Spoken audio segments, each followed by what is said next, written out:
Cuando construimos una aplicación web, es muy común que interactuemos con bases de datos, ya sea para recuperar, crear, actualizar o eliminar registros.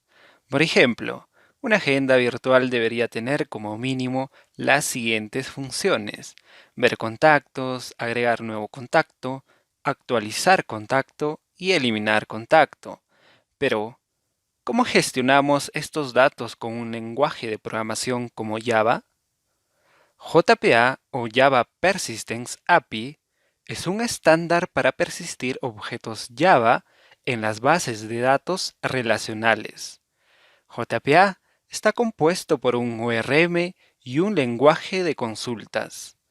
Gracias al ORM podemos mapear la estructura de una base de datos relacional, o sea, las tablas y las relaciones usando Java, mientras un lenguaje de consultas, como su nombre lo indica, nos permite realizar las consultas a las bases de datos. Ahora, para entender más acerca de estos conceptos, vayamos a crear un proyecto con JPA. Para comenzar, creemos una estructura en la base de datos usando MySQL Workbench. Así que abrimos el programa, abrimos una conexión a la base de datos y en el panel de esquemas creamos uno nuevo con el nombre Agenda.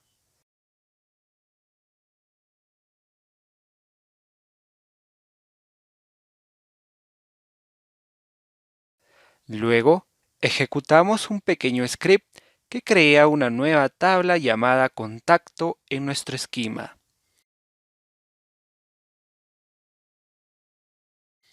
Y listo.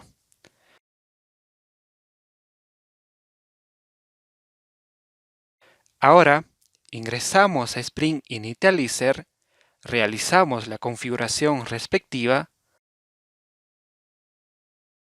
agregamos las dependencias Web, Tyleaf, JPA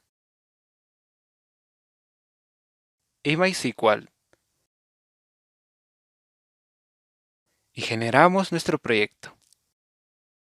Luego, lo abrimos con Intel EA IDEA o el IDE que estés usando y esperamos a que las dependencias se descarguen. Perfecto. Ahora necesitamos configurar la conexión a la base de datos. Así que abrimos el archivo Properties de nuestro proyecto y escribimos algo como esto.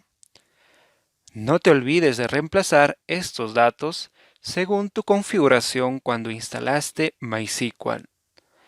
Ahora empecemos a mapear la base de datos, creando un nuevo paquete llamado Model y una nueva clase llamada Contacto.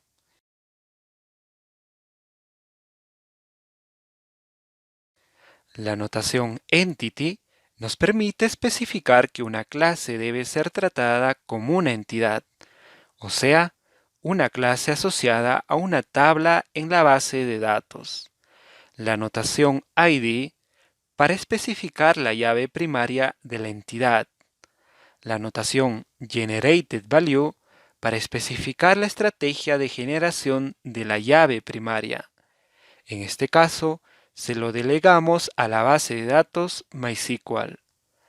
La notación column para especificar una propiedad de la entidad que coincide con una columna de la tabla. Por cierto, esta notación no es obligatoria y solo lo usaremos para sobreescribir ciertas configuraciones por defecto. Por ejemplo, el nombre real de la columna. Así tenemos que la propiedad ID tiene un nombre distinto en la base de datos. Por eso es que usamos la notación column. Y obviamente no podemos olvidarnos de generar los getters y setters de nuestra clase.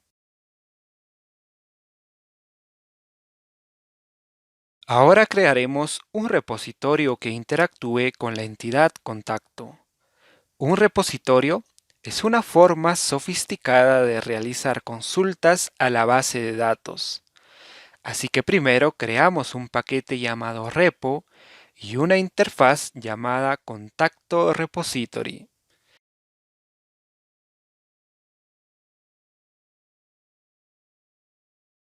Extendemos de JPA Repository declarando la entidad que va a gestionar y el tipo de dato de su llave primaria.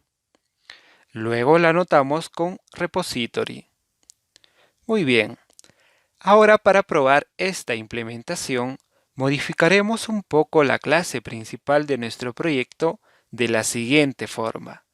Iniciamos usando la inyección de dependencias para resolver contacto repository.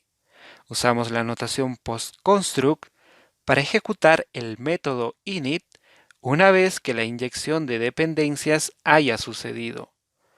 Luego interactuamos con nuestra base de datos realizando una inserción de contactos y la recuperación desde la base de datos. Finalmente, si corremos la aplicación, este es el resultado que debería mostrar la consola si todo ha sucedido correctamente. De igual modo, si consultamos la base de datos con MySQL Workbench, deberíamos tener un resultado como este para la tabla contacto. Si has tenido un error, por favor verifica que la configuración de la conexión a la base de datos sea la correcta.